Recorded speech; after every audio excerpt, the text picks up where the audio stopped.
Alright, in this video we will look at capacitors. And the first thing is the circuit symbol for capacitors, which is something that looks like this. This is a circuit symbol for capacitors.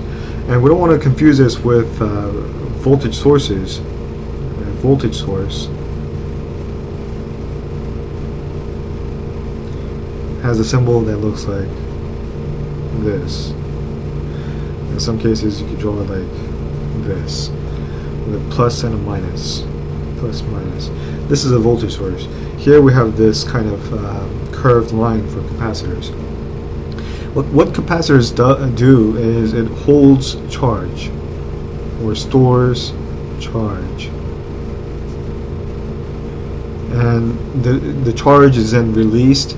For example, the flash in a camera will hold a charge, and then when you need it, then when you press the button, then it releases a charge all at once, and you have a huge surge of this current going through the LED, and the LED will flash. So that's one example of using capacitors. A battery can be considered as a capacitor too, because it holds charge, and you keep on using up that battery. You keep on using up that charge that's been held in the capacitor. Well, so the basic idea of capacitors is that it holds energy, it holds charge.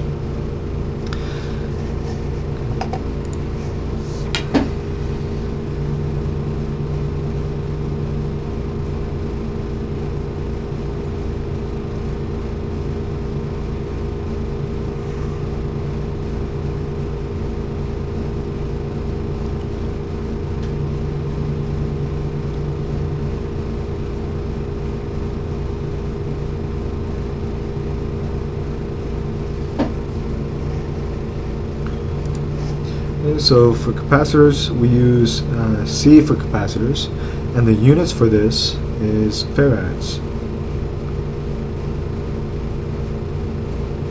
Farads is the units for capacitors because of the person named Faraday, who came up with a lot of concepts for electricity. And so in honor of him, the units for capacitors is farads. In the PowerPoint, I'll have some pictures of various different shapes and sizes of capacitors.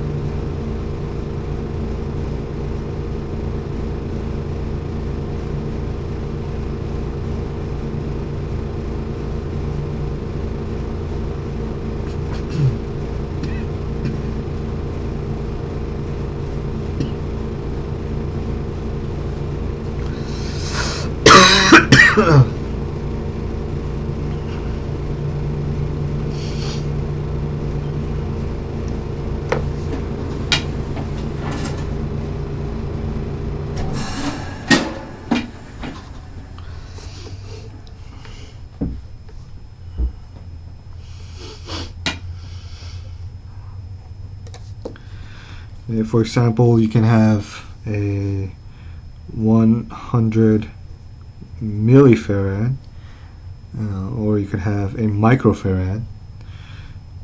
So let's look at the different units. So millifarad is 10 to the negative 3, so this is 10 to the minus 3 farads.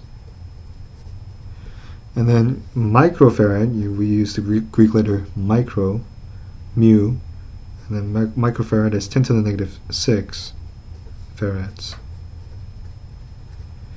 And you can also have milli, micro, and then nano. And it can micro electronics. Now in the future we may have nano electronics, which is even smaller by a factor of 1,000. So this is 10 to the negative 9 farads. So something very, very small. And you can also have just farads, which will be a very big capacitor. Typically these are huge capacitors. And we can have capacitors in circuits, in an electrical circuit. So for example, if you have a source like this connected to a resistor that we saw in the previous video, we can connect this to a capacitor, which looks like this. And then remember, it has to be a closed loop. So here you have a capacitor, here you have a resistor, and here you have your voltage source. We'll have S to indicate that this is a source. Okay, so current will flow through the resistor, flow through the capacitor, and go back here. And this is called current. And the units for current is amperes. Okay. All right. So in the next video, I'll look at introduce what inductors are. And an example for capacitors is the component over here. So this is the capacitor. Let's see if I can.